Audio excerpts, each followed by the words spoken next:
Time for our weekly Rants and Raves. And Adam, you were billed as having a hot one. Oh, yeah, this is explosive. I'm going to sound like a crusty old man here. I want to rant about the New Yorker's redesign.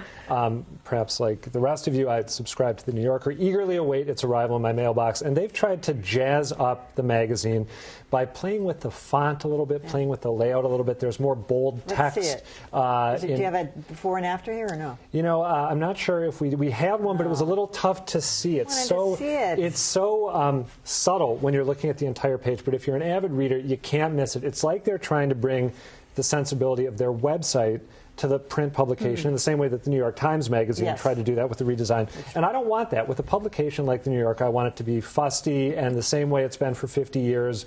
For me, that's a huge part of the appeal. And every time I open it now, it unsettles me. Yeah, I'm annoyed. I don't like it. I don't like it. Some of the design elements were changed quite a bit under Tina Brown.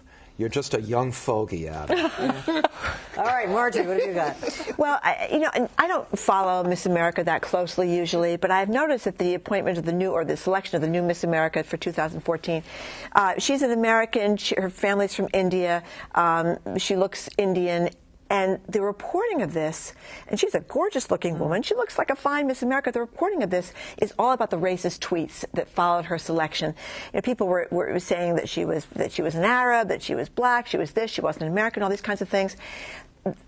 It's all been about the racist tweets, and it bothers me for two reasons. Number one, it implies that everybody in the whole country was appalled by this woman's selection, when I don't think that these lunatics tweeting these really racist messages were necessarily representative of America, especially when they're calling her an Arab and Hezbollah and all this kind of stuff.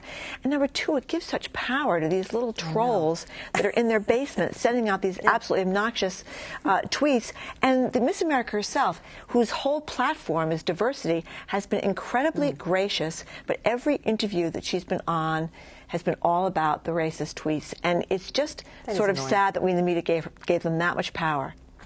Great. Amen. All right, Dan, what have you got? I have a rave for the Boston Business Journal, which has been doing some absolutely terrific local media reporting recently. It's really through the Business Journal that we learned that when John Henry bought the Boston Globe, they were in somewhat worse shape than we thought.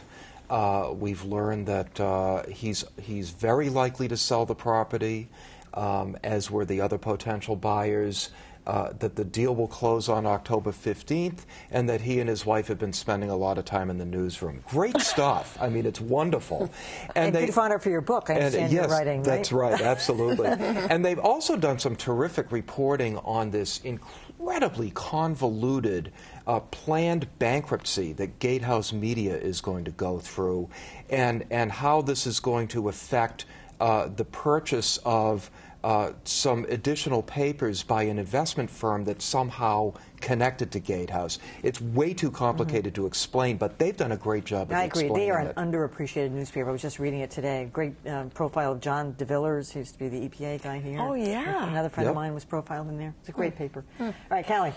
So let me join the fusty crowd here and just say, I don't understand why these people don't get it. So Fortune magazine, with great fanfare, our 40 under 40 new 2013 list. Yay, yay, yay. Number one, and first time in history, Marissa Mayer of Yahoo. That's the first time a woman has been number one. Is she on the cover? No. Number two's on the cover. Why, you ask? I mean, what? I don't get that. If you're number one on the list, and it's an historic, naming to number one, she earned the place to be there, to be the most powerful or the most up-and-coming, whatever, 40 under 40. You should have the cover. The picture isn't on the cover? No. It's the guy who's number two, Mr. Twitter. Why?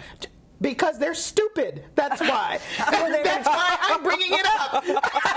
This is my point. We all thought, and a lot of the people on the list are, from the new media tech world, blah, blah, blah. You all thought in the new media tech world, it's all going to be different. None of this carryover from the gray hairs who can't get it right, who can't appreciate that if a woman makes it to the top part, that she gets all of the attention she's supposed to get.